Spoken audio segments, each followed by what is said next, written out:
All right, nerds, we got a good one for you today. We got a great one for you today. We have one of the hottest artists out right now in comics. DC, Marvel, boom, it doesn't matter. You've heard of this guy. You love this guy. Our own David Nakayama. Hello! How's it David, going, everybody? Or I always dude, like to say aloha from Hawaii because I'm in Honolulu right now. I got to tell you, I've been looking forward to this ever since you responded to me from sharing the story of the Captain Deadpool. Thank you so much for doing this, and welcome, welcome, welcome. Thanks for having me. I know I am tough to track down because It's, I asked you to follow up and remind me, and you did. no, So I thank you. stuck on it. I stuck on it. Like I said, I'm a fan. My first question is, what got you into? You probably got into art, but what got you into comic book art? It all happened simultaneously, so it's a story I tell fairly frequently. But I don't know if you're probably about the same age as me. And in the early '90s, like everyone was buying comics. It was really hot. And so, like the two neighborhood boys that were living right next to me, they both collected comics. They had Jim Lee Uncanny X-Men. I was just an artistic kid, and I saw that. I was like, "Whoa, where has this been all my life?" And simultaneously decided that I wanted to be Jim Lee when I grew up. And not just that I wanted to be an artist, but also I was collecting comics. So everything changed for me. I still collect comics to this day. Still want to be Jim Lee when I grew up, but that was like a pivotal day when I decided that. It's crazy you mentioned Jim Lee because I literally told Adrian. So Adrian is a DC guy. I'm very much Marvel. I'm knee deep in the Spider-Gwen runs that have been going on like crazy. I've got probably every exclusive Is you've that ever a gotten. Spider-Gwen poster behind you? Excellent. Thank Yes. you. No, I'm a massive fan of your work. But your Thank you. Spider-Gwen run with Spider-Gwen Smash was amazing. But right now I'm knee deep in Spider-Gwen right now, but I have a lot of your variants like the Captain America. You've drawn characters from multiple universes. I'm talking I can't think of any that you haven't drawn, but what's your do you know what your favorite one is, or can you even like give me a top three? Favorite character across all of comics? That's so hard. When I got into comics, I went to the comic book store. I bought Superman and I bought X-Men, like from day one. Like it was never a false rivalry between Marvel and DC. It's just comics. Comics are great. I love comics. I don't really care who's publishing them. So that was never a thing for me. I just wanted to be, work someday for DC, for Marvel, and thank goodness that has come true. But like, who's my favorite character? I don't really have one. What I do find though is like the longer my career goes on, the more it's important to me that the things I'm drawing are things that I personally like and have nostalgia for.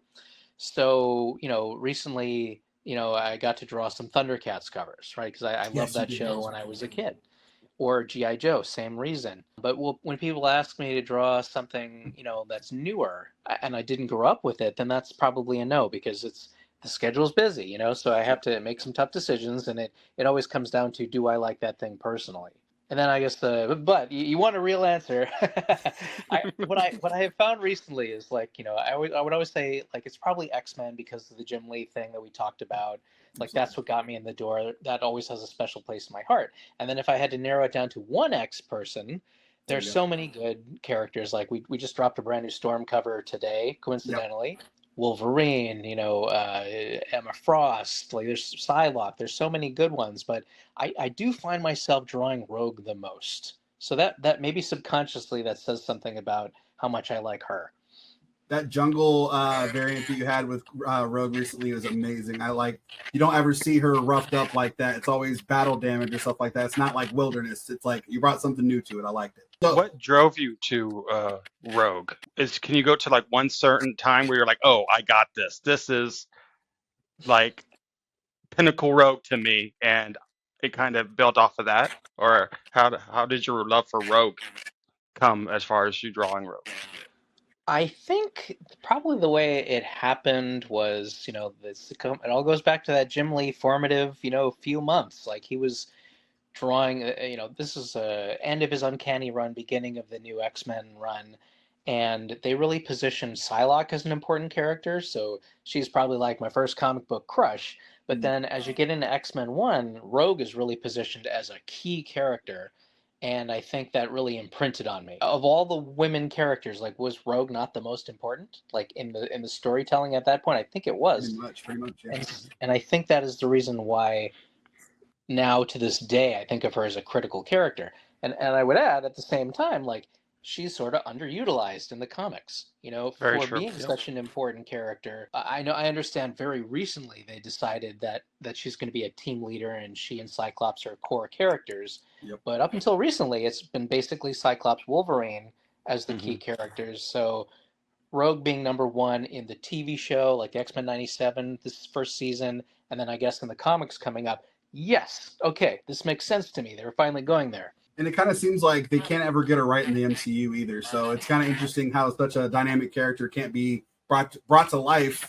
Anna Paquin did an okay job, but I feel like we're missing like that element in in those X-Men movies, and then going forward in the MCU, going forward in the movies as well. So I love that answer.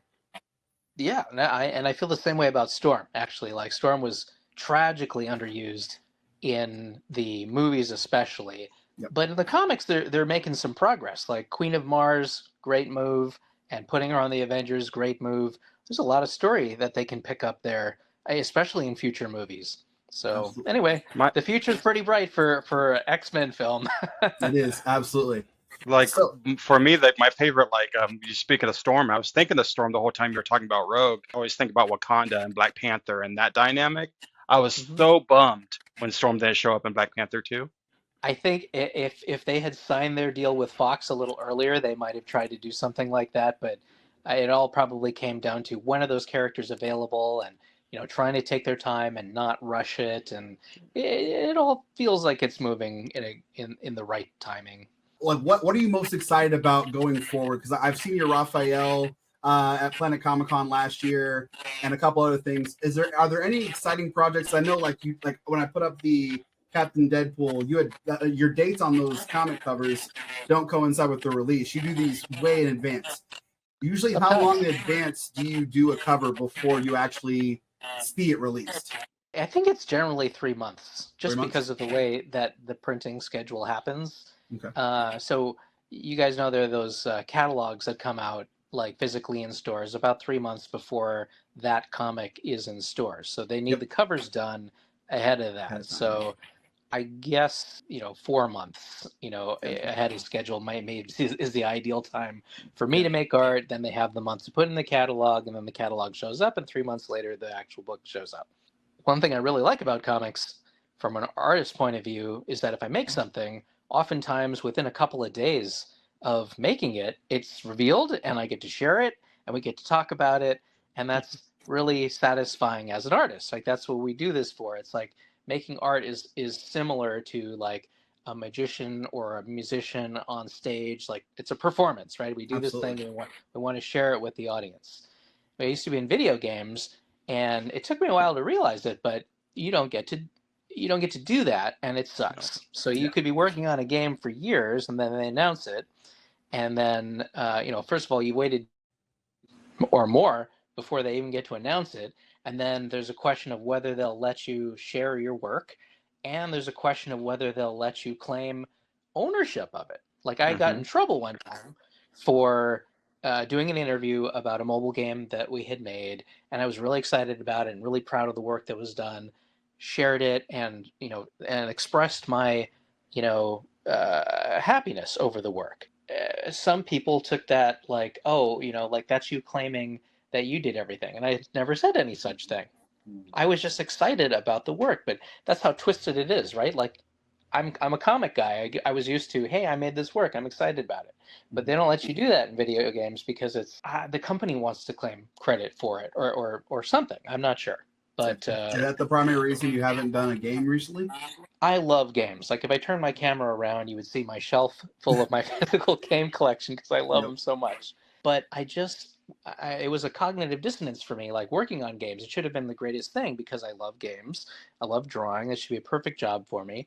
And it was fun to some extent, but the way, what I just described, the way that they marginalize the individual creator, the way that you don't get to talk about or claim ownership for what you did, that is unpleasant. And so nowadays, what I prefer to do really lucky to work with game companies in a smaller capacity. So if you play Fortnite, for example, I have a couple of load screens that were done for Fortnite. Fabulous game, and I got to jump in and create something cool for it, but I don't have to wait 2 years to tell anybody about it. Exactly. So that feels like the best of both worlds for me. I get to, play in the video game space, but not suffer any of the unfortunate inconveniences of it.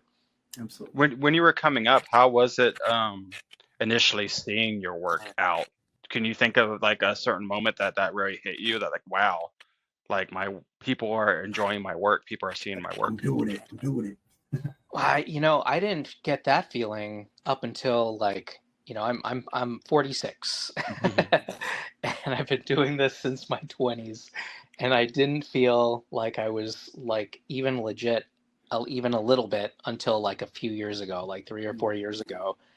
And I just felt like an imposter, up until 3 or 4 years ago. I don't know what exactly shifted. It probably had to do when when I started getting together with Unknown Comic Books, and then we were doing the exclusives, and I felt like higher profile projects, and then that started, that I think that triggered an opportunity to work with DC and others, and at some point around there, I started feeling like, hey, this is great. I get to do so many of the things that I've always wanted to do. But until then, I never felt that. Literally decades where a book would come out and it would be this sort of special but sort of private thrill, like whatever the book would be out, I would place an order with the comic store and get 15 or 20 copies because it was so exciting to see this piece of art turn into a real physical product. But even in a little way, I didn't feel like I was even like a real comic creator until a few years ago. Forever humble. So when you're designing covers, do you get inside like information at all about the inside of the comic, or do you like have to kind of create based on what they tell you? It's really wide ranging. Anything can happen. I have had covers where they're like, hey, here's the layout. Specifically, we want this thing, draw that. That's happened very rarely. That's like 5% of the time. More likely, they'll say, hey, this is generally what's happening in the comic. It's sort of a rough theme. Do what you want on that theme. And then on the other end of the spectrum, like, we have no idea what's going on. Just draw some kind of, we know it's an X-Men book. Draw whatever you like from the X-Men. It can be as open-ended as that or as specific as the first thing that I said. But generally, it's probably like you get rough idea of what's happening in the book. And I feel like that's about right. Like if they give you the whole script of the book, are you really going to sit there for 20 minutes and read this thing? Does it really make for a better cover to know specifically what happens panel by panel? I don't really think so. I think the synopsis from the editor is probably enough. I was about to ask you, what do you tend to enjoy more, like what side of the angle? But it sounds like you like to know a little. You don't want to know a lot, but you would like to know a little. I've had some interesting experiences recently where with Catwoman and then with the new Harley covers coming out, Those they've Catwoman given. covers are insane. Oh, thank you. Like I look at it, I'm like, do I need to go back into Catwoman now? Like, why is she in space? Like literally. So like, yeah. Great example. I mean, that's specifically the kind of thing that I would never in a million years think of drawing that on my own. But the editor comes in with like, hey, in this issue, she's in space. I'm like, say no more. Like that's a great hook. I can design a big bubble cat ear spacesuit for her. It'll be super fun. But I wouldn't have thought of it. So I really like it when they come at me with an unusual direction and then that inspires something. So with the new Harley stuff, like, the first issue, she's kind of returning to her criminal roots. Great. I got it. Angel, shoulder devils, perfect. Do something like that. And then the second one, they're like, okay, she's doing an art heist. So I got, okay, great, perfect. Wouldn't have thought to do that either, but we have her like defacing all the most famous art in the world, on the second cover. So it leads to really fun, specific covers that mark what's happening in the story and feel more unique because of it. And I would add, it's almost like the opposite of what happens with like AI art. Like you look at AI art and it's very down the middle. It's a very standard pose, like you've seen a million times before. Everything looks crisp and accurate, but it has no soul at all. And The opposite of that is where it's a piece of art that is brand new and super unique to that one story. It had to have been generated from scratch, and you can feel that. Like the life of that makes that a better cover, I think. With AI, you lose that human element. It really feels like it's made by a robot because it's taking a billion pieces of stolen artwork, of obviously, and then it finds the middle line.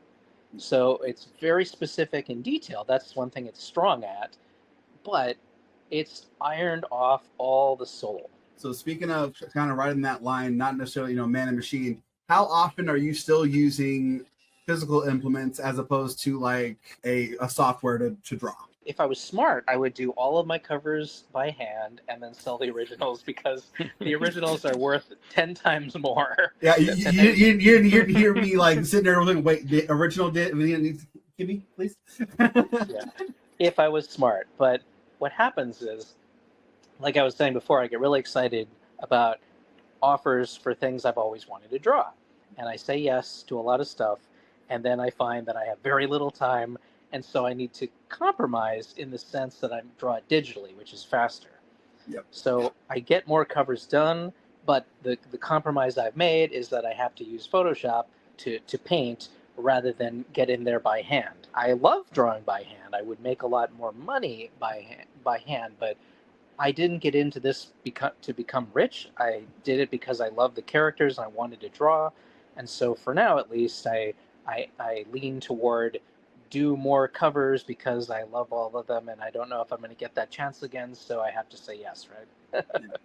That's kind of the reason I asked, is you are extremely busy, sir. On any given week, how many covers or how many concepts do you work on in a given week? It really varies. Some covers can be done, in as little as a day. That's my record. But some covers can take a week or more. And it often depends on, how many characters are in it, how complicated the outfits are, does it have a lot of realistic rendering and lighting and backgrounds, and all that stuff contributes to it. But in a given month, it can be up to 10 projects. And that's too much. Yeah. It's way too much. I don't love that. It's actually bad for my health. I'm working every day. I'm working weekends. It's not great for the family, I have to admit. I don't want to be there, but sometimes that happens. It seems like every couple of days I'm seeing something new from you. I swear. I swear. Well, and I'm like, wow.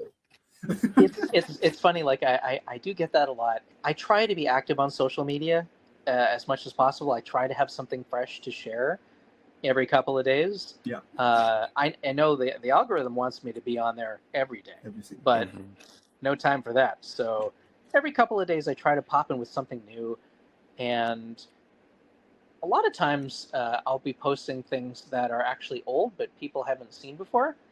So I've been posting all my old Wonder Woman covers up ahead of the new Wonder Woman 1 run that we're going to do that starts in October. So I thought it'd be fun to share all the old ones. And people are reacting like, oh, that's great. I can't wait to get that. And I'm like, but I said in the caption, it's an old one. You can get this one. Go find it. Yeah, right. I hope I'm not overwhelming anybody. I literally tell people, like, please don't feel like you have to get them all. I know there's a lot, but I try to make them all good. I try to make them, if you're a fan of the Turtles, I try to make it a great Turtles cover. If you're a fan of whatever, I try to make it good for that fan base. The one I saw at Planet Comic-Con, like when you said, it's funny you mentioned the Turtles. You don't like you see Turtles everywhere. It's left and right.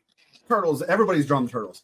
It's still your art's still unique. It's interesting how like different artists can still, after something's been in our face multiple times, there's something new to be seen. So it's interesting. It's great. That's really nice of you to say. I do find one thing that happens that's interesting, I think, is when you're drawing a new character for the first time, and those turtle covers are literally the first time I ever tried to draw the turtles, it takes, I want to say, about 5 to 6 covers, 5 to 6 attempts at drawing a character before you really dial it in. You don't, up until then, you're copying, right? Like you're going, okay, like I'm drawing Jim Lee's version of this character, or I'm drawing, and it becomes a version of of something else that was there. Yep. And after the 6 covers, you've tried this, tried that, kind of calculated the right way to do it, and then you get to your own version. So I can feel it happening on Wonder Woman right now. I'm right at that line where it's crossing from I was trying to do this, trying to do that, and now I'm kind of like figuring it out. So it's interesting to go through that with certain new characters, Wonder Woman and Harley in particular. It's funny you say new characters, like you were saying, they've been drawn hundreds of times before, and you gotta find a way to make it yours. So like that's new to gotta me, be a heck new of a to me, process. yeah. Right. There you go. Is there anything crazy you're working on right now that you can talk about besides one? Oh wow, gosh, let's see. There are some really cool things coming up, but I can't spoil it necessarily. Yeah. I got a really cool game thing happening. I have a really cool like crossover comic thing happening. I'm really excited about the ongoing stuff with Harley and Wonder Woman are my 2 main ongoing gigs right now. I sort of have an ongoing thing with Skybound, where you're going to see 4 GI Joe connecting covers in a row, and we've agreed that we want to keep working together on some other things, but for now it's these 4 Joe covers. So I'm excited for people to see that thing in its full state. I guess that's the stuff that's highest on my mind right now. I gotta ask, the Spider-Gwen Smash covers. You had the whole run. Am I correct? You had the cover A for the whole run? Yeah. Spider-Gwen is near and dear to my heart. I don't know why. I just like it popped in my brain like 3 years ago, and it's been grabbing everything. I got Spider-Gwen here. I got literally a whole long box. It was a different kind of movement, and it was like I felt like your backgrounds kind of took on a life of their own on those covers. How much thought and process do you put into the backgrounds of those? Because I know, like with this one, if looking at it just at first glance, it's the skyline. Why did is it a specific skyline? Did you how did that go? How do I deal with backgrounds Yep. is part of it. It's funny, when I was in video games, I was an art director, and I noticed that some artists really liked to and were best at drawing characters, and other artists were really into drawing environments and were best at that. And we literally, in the industry, made a firm line between an environment concept artist and a character concept artist, because they are not the same thing. And I realized about myself that I'm definitely a character guy. I care about characters 1,000 times more than the environments. Environments are important, but at the end of the day, these are stories about people, like people's faces and their expression. That matters to me most of all. You can have a cover that's a close up on a face, and that's enough, because that's all that's really necessary is like the story that's being told in the face. I cannot have a cover that has like a forest and have you feel anything about it. Not really, not to me. Maybe someone can, but I can't. I just don't relate in that way. So to me, I guess what I'm saying is the background is important, but it's subordinate to the character. At the end of the day, it's about the character first and foremost. So when I'm doing Spider-Gwen covers, especially with spider characters, like the New York City is so important to the spider characters. Like they're swinging around in it, they're acrobatically juxtaposed against it. Like I love in the movie how it's literally upside down to them because gravity is meaningless to them. That was like a really cool way of showing that visually. I find that especially with spider characters, it's more important than usual to have some backgrounds in there. So you'll see more city skylines and city streets in my spider covers than probably most other characters for that reason. It's less important with other characters like I just did some Wonder Woman covers, and 3 in a row did not really need a big background. We were that was not part of it. I didn't have a story to really work with, so what I did was use graphic design elements, and we sort of set up a primary color thing of red, blue, yellow across the first 3 colors, which are covers, not only because they're the primary colors, but they're her colors. So, you know what I'm saying? Like the background was whatever. It didn't really matter, but with spider characters, it matters more. I totally get what you're saying because being a DC guy, like, of course, one of my major favorite people is Batman. I always tell people Gotham is a character in itself. Yes. So, like, in something like Batman, Gotham really, really matters. But you take a character like Wonder Woman and not so much, but like Gotham is like I said, a character in itself. So I was really a big fan of how Jim Lee really made Gotham a character, I thought. Yeah, you can't Very have much. Batman on a beach. It just wouldn't make sense, right? No, it's a little weird. Yeah, I have so much respect for the artists that can do both very well. Hmm. You know, like in my head, I really do make a distinction between a character specialist and a background specialist. Hmm. But Jim Lee is one of those guys who does both really well. He's fantastic at shadows and light as well. I mean, I still think that he might be the best practitioner, you know, that there is or ever has been. Like, there might be some argument about that, but it's hard to find like a more perfect comic book artist, classic comic book artist than Jim Lee. He's at such a high level. Have you gotten to meet him? Technically twice. The first time when I was a little kid and he just came through Honolulu and he was signing stuff, so we had less than a minute of interaction. Yep. But then more recently at this Comic-Con in Mexico called La Mole, found out he was there and I pulled every string I had with the convention organizers, like, can I meet Jim? Hi. Is there any way that I can be in that room? I would love to say hi. I'm a big fan. I do this because of Jim Lee. Like I pulled all of the strings and they made it happen for me. So I got to get in a room with the man himself and tell him to his face how much I appreciated his work and how much it influenced my life and my work and all of that stuff. And you probably heard how friendly and self-deprecating he is. He was exactly that. Kind of threw me off because I thought we would be having this conversation about how awesome his X-Men designs were and how cool Batman Hush was. But instead he's asking me about, like, you know, living in Hawaii. I'm like, I don't. Who cares? Who cares? It doesn't matter. Like, you're Jim Lee. Like, we should be talking about how great your art is.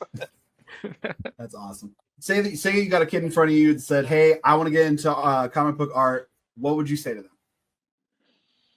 A little kid, sure, yeah. And like I have two little kids, and I always try to be encouraging about anything they want to do creatively. You know, my parents were cool enough to let me pursue a risky creative dream, right? Like, it's really financially risky to say, oh, I'm going to be a rock star or an actor or whatever, you know, like, where's the financial safety net? You know, as a parent, it's nerve-wracking to have your child out there pursuing something where it may not result in what they want, right? Like, the likelihood that you get that dream job is low. I was prepared to go back and be a nurse or whatever. I had to be in healthcare in some way. That was my backup plan. Okay. But my parents never talked me out of it. So in the same way, I would never talk a little kid out of it. You got to at least give it a shot, I think. So that being said, like, if someone brings me something, I'll find something positive to say, you know, about the work, and I'll you know, sandwich in some constructive feedback. But I want them generally to walk away with, you know, 2 positive notes for every 1 criticism. David, I gotta say, it's been an absolute honor having you. I know you're a busy man. Final question, and this is a doozy, and it's probably not going to be something you get asked all that often because, you know, who knows? But how does it feel to have a Marvel collection portfolio that stinking thick coming out in Target and everything in October? Like, I'm talking about the art book? The hardback. I'm sitting there going, wow. I'm like, yeah, finally. That's something. They just delivered. I ordered just 40 copies for myself to give to friends and family. Absolutely. That showed up a couple of days ago. Oh, wow. And it finally felt like, oh, this is real. This book is like a thing. It's printed, it's done, it's being distributed. All those nice folks who came out and supported the Kickstarter, I assume that, you know, since it's printed, it's just a matter of time before it gets shipped out to all those different addresses. But imminent. It's going to be in your hands soon. So thank you to anyone who ordered it. I thought, like, somehow when that came out, that would be like an ending in a way. Like, I did it. I have the book. You know, this is done. But it's the opposite. I feel like it's the end of the first chapter or something. You know, You're like, just getting started. I didn't think it would have that effect. But what it has done is make me think about, okay, this is what, if this was the first chapter. You know, like, I got enough Marvel covers to make an actual hardcover book. Like, what do I want next? You know, in A this DC career? book? I mean, that'd be fabulous. In many ways, like, you know, I only got started with DC relatively recently compared with Marvel. So for me, that's very new, very fresh. There's a reason you see a lot of DC stuff coming from me right now. I'm very enthusiastic about it. But still enthusiastic very much about Marvel. You know, like I said, like since I was a kid, it was Marvel and DC. That's what I most wanted to do. So if I have my wish, I'll keep working for both of them until I die. Absolutely. I think we all wish for that too, honestly, because I can't get enough of your stuff. I literally I keep finding stuff and I keep like picking up stuff left and right. I'm just like I love your work and thank you so much for your time. Like seriously, amazing. No, thank you guys very much for having me and for super nice words about the work. Hope I get to meet you in person at a convention so I can give you free stuff and say thank you. Oh, it's gonna happen as soon as you get close enough to Wichita or Kansas City, Oklahoma City, any of those. I'm there, man. I'm there. Yeah, we're there.